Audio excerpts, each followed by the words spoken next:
Bom dia, hoje aqui a gente vai falar um pouco sobre a Lei de Crimes Hediondos, a Lei 8.072 de 1990. Pode ir clicar na vez.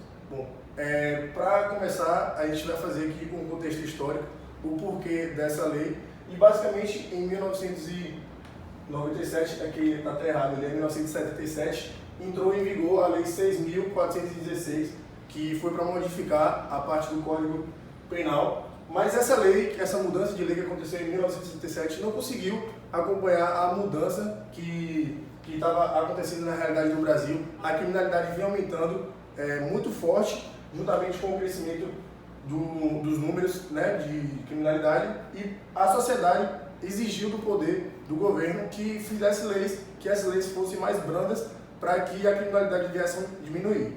Pode você. Bom, e aí em 1981, o governo federal, o Código Penal, mais uma vez ele foi mudado, né, com esse que foi o objetivo, de uma legislação mais repressiva e eficiente. Porém, em nada contribuiu essa reforma, que novamente foi uma outra reforma, mas nada contribuiu. Para a sociedade, a violência continua aumentando e os números também. Pode passar. Pode passar novamente. Aí. A sociedade vem em pânico novamente, que fez uma lei, não deu certo, fez outra lei, não deu certo, e os números da criminalidade continuavam a aumentar, pressionou o governo mais uma vez, quando foi em 1988, com a Constituição Federal, fez um artigo 5º, que ia definir alguns crimes como os crimes hediondos, aqueles crimes que não seriam suscetíveis de anistia, graça e fiança. Bom, para fazer um paralelo aqui entre esse contexto histórico que eu trouxe a vocês e um livro que eu li e achei muito legal, de Vigiar e Punir, quando a gente fala em criar legislação mais branda, fazer com que essas leis sejam mais punitivas, a gente tem na história, que é basicamente desse livro que eu li, de Foucault, que legislação mais branda não funciona na criminalidade, na redução dos números da criminalidade. E esse é um livro aqui que eu deixo de indicação para perceber por que de leis mais brandas não vai fazer com que o número da criminalidade venha a diminuir. Leis mais graves. Leis mais graves. Bom, pode ir clicando.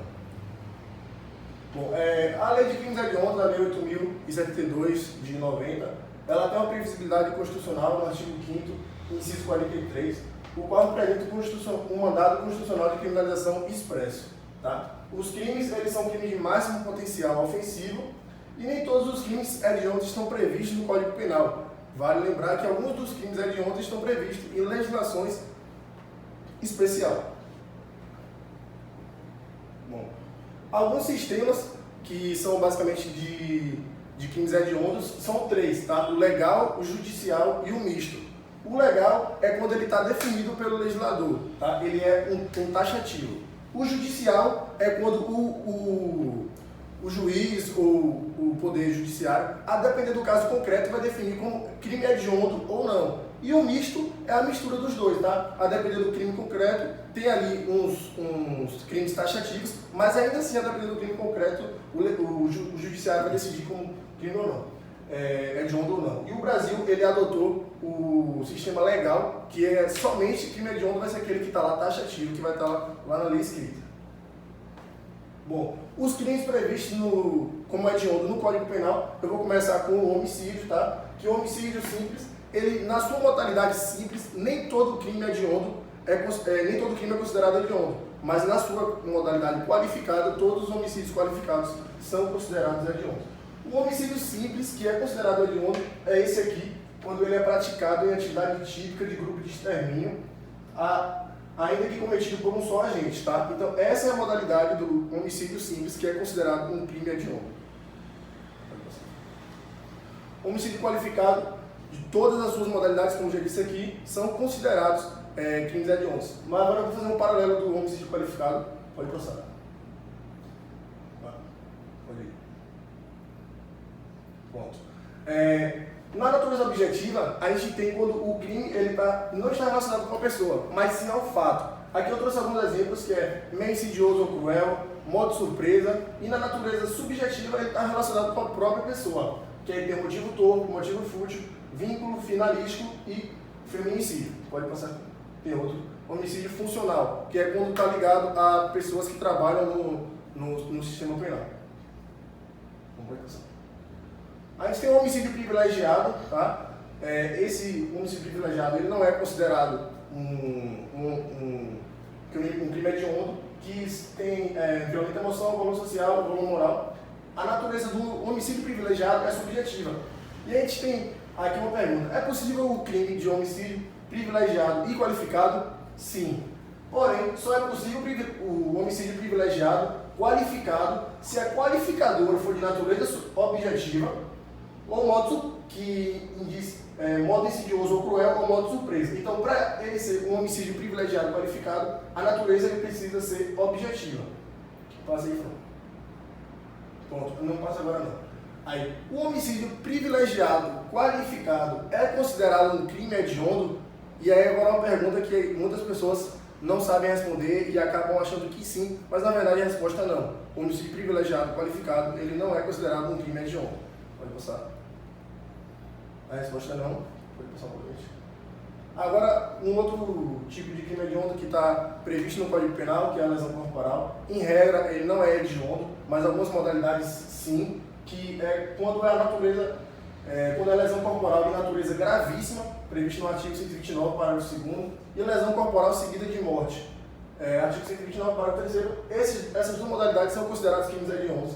E um ponto interessante é que esses crimes só são considerados hediondos se forem funcional. O que significa isso? Que se eles forem praticados contra o agente de segurança pública e seus parentes de até terceiro grau, que está previsto no artigo 142 e 144 da Constituição Federal. Ou seja, não basta que seja uma lesão corporal de natureza gravíssima ou que seja uma lesão corporal seguida de morte, mas ainda assim precisa ser um crime funcional.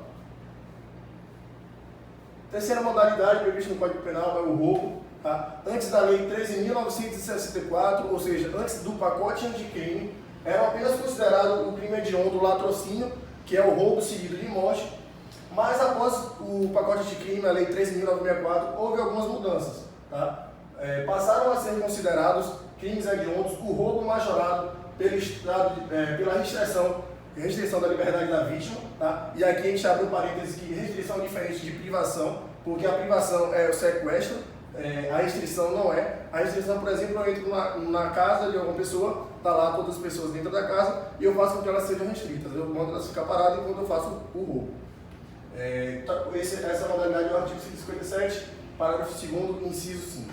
Tá? Outra modalidade, roubo majorado pelo emprego de arma de fogo, artigo 157, parágrafo 2º-A, inciso 1º. Roubo qualificado pela ocorrência de lesão corporal grave.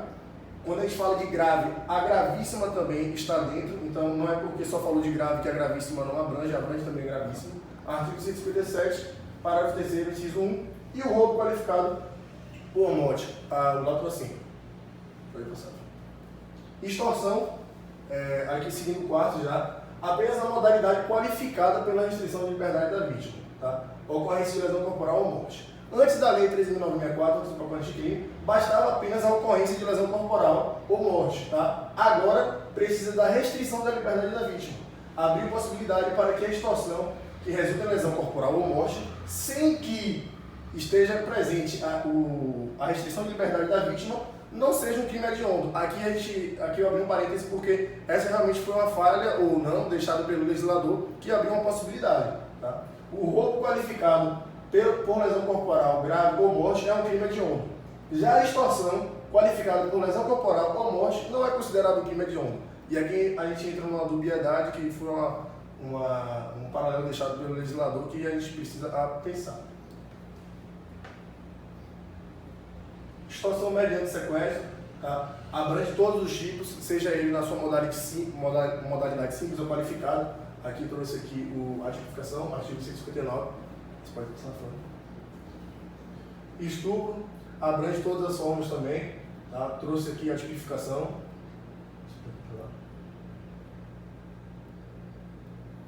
Estupro de vulnerável, todas as possibilidades também. Tipificação.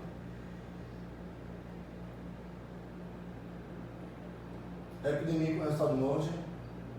Somente se tiver resultado morte, tá? Não basta ser que seja uma epidemia, ele precisa ter o resultado de morte, que é causar a epidemia mediante a propagação de germes patogênicos.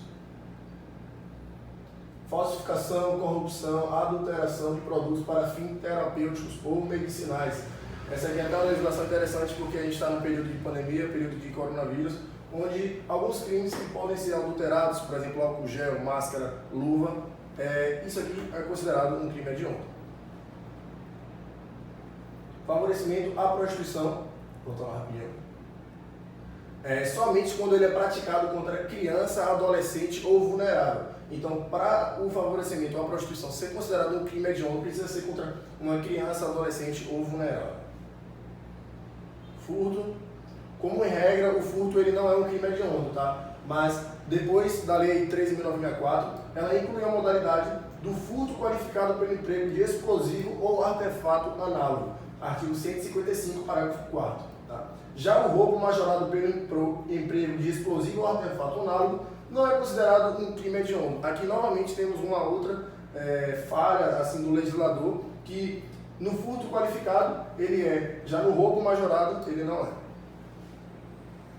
Agora a gente vai falar um pouco dos crimes não previstos no Código Penal. Tá? O primeiro deles é o genocídio, que aqui eu trouxe a tipificação para vocês, mas pode passar. Pode passar.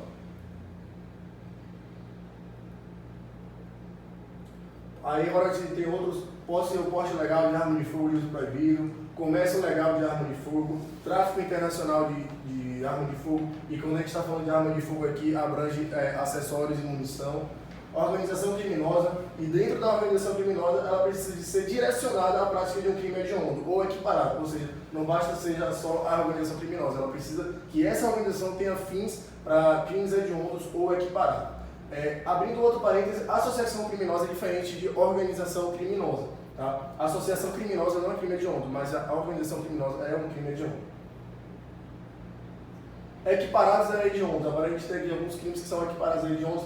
A gente tem a tortura, tá? Mas a tortura omissiva ela não tem um caráter hediondo. A gente tem o tráfico de drogas no artigo 33 do caput e parágrafo 1º da lei de drogas. Tá? Associação para tráfico de drogas, financiamento ou custeio para tráfico e tráfico privilegiado não são considerados crimes hediondos. Essas três modalidades.